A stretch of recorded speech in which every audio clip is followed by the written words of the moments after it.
Going on, Jerome's. So the Minnesota Vikings drafted guard Donovan Jackson, 24 overall.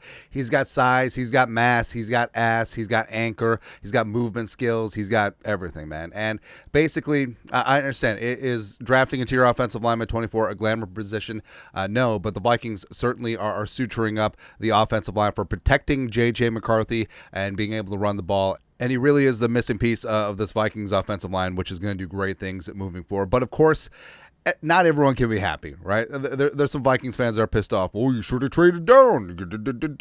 Well, it's a couple things. Now, first off, ESPN, the worldwide bleeder of readers, viewers, and subscribers. So, ESPN, we've had our differences, right? The Vikings are just like the public enemy of ESPN for whatever reason, right? But long story longer, Seth Walder, ESPN Analytics, had a very whatever take about the Vikings selecting Donovan Jackson. 3 ways to lose at the NFL draft. Number 1, reach for players before they are likely to be selected. 2, draft low value positions early. 3, trade up and or fail to trade down. Anyway, just thinking about the Vikings. Now, before we get carried away here, so Seth Walder of ESPN Analytics was the genius, like the absolute Mensa member, the absolute just Thomas Edison of football takes, right?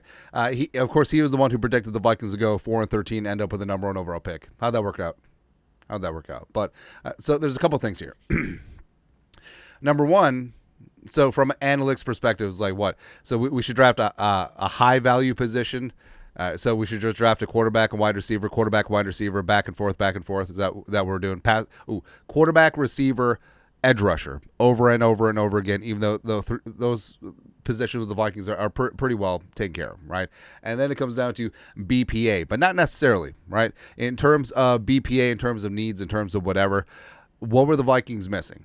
Right. And also, what was the lesson that they took to HAT this offseason? Oh, we are going to build in the trenches. That's exactly what the Vikings did in free agency, and that's what the Vikings did in the draft. Right. So that's first and foremost. And now I understand, it's like, oh, they'd be better off with a corner. Okay, what if Donovan Jackson was higher on their board than the cornerback? Or defensive back. Also, hey, if the Vikings have drafted Malachi Starks, you would have roasted us for drafting a safety. Right, so reach for players before they're likely to be selected. There's about 0.0% chance that Donovan Jackson would have gotten by the Texans at 25. So say that the Vikings actually did the trade with the Giants, which likely was on the table. The same one, trading down to 34 for 2 third-round picks. Right, say the Vikings did that. The Giants came up and took Jackson Dart at 24.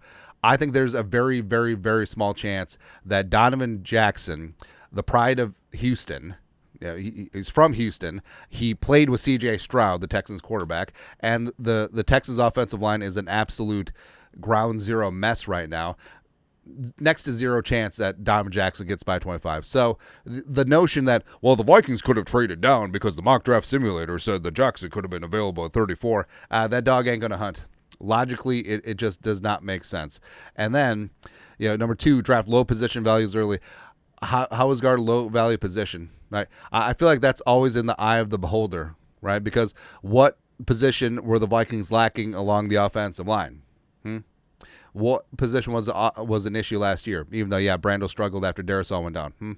What about that one? But the Vikings should have taken a high value position like corner or safety. Again, they would have destroyed the Vikings for drafting a safety that high. And cornerback-wise, I've said this before.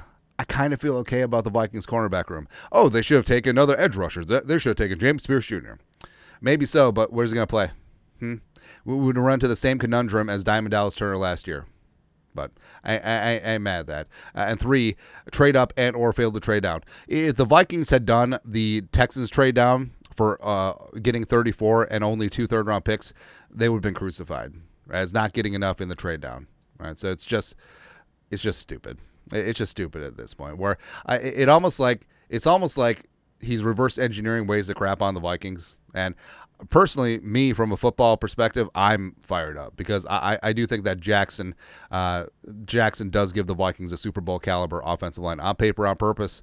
This is top 5, and they ain't 5. And it's going to go on from there. And also, you're only as strong as your weakest link. So Seth Walder, the genius over at ESPN, could talk about reaching players or low value position players, but Donovan Jackson. We'll get Donovan Edwards later too, teammate of J.J. McCarthy. Donovan Jackson is a fourth multiplier because, as we said, you're only as strong as your weakest link up front.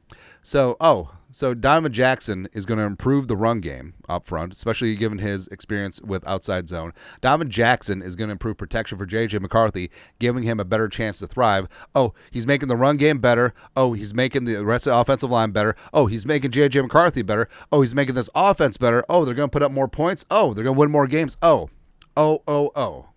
Okay, so me so sorry that Donovan Jackson wasn't as high on your board as maybe the Vikings was. That's always so stupid too. Well, that's a reach. According to who? Maybe Donovan Jackson was the highest player on the Vikings board by a mile. Ever consider that? Or, oh no, it has to be off my board. It has to be off my board because the world rebounds are on me, and only my big board counts. Shut up. Shut that. It's just so stupid. And again, ESPN wonders why more people are cutting the cord, unsubscribing, they're bleeding the worldwide bleeder of viewers and readers. It's because of stuff like this. Because ESPN is definitely pushing all this analytics stuff designed to be smug and condescending and talking down to the average fan, Joe 12-pack out there, to make you feel stupid. It's idiotic. Hey, you know what I see? I think the Vikings drafted a hell of an offensive lineman. They're going to have one of the best offensive lines in the game. They're going to be able to run the ball. J.J. McCarthy's going to be able to run play action all the live long day, as well as he's going to be able to have a 12-course dinner back there because he has one of the best offensive lines protecting him, and he's able to get the ball to Justin friggin' Jefferson and Jordan Addison and T.J. Hawkinson. Woo! That's what I see. But the value of the position... Shut up. Just shut up. At a certain point, it's just like, whatever. Think what you think. I'll just be over here smoking my great offensive line. That's right, man. That's right. Anyways, your thoughts are thoughts. Seth Walder, the genius who predicted the Vikings would end up 4-13 and the number one overall pick last year, basically poo-poos, just complete Taco Bell going number 3 all over the Vikings drafting of Donovan Jackson. Whatever. Let us know your thoughts, our thoughts, comment section. You guys are the best. You know what to do. Skull production value.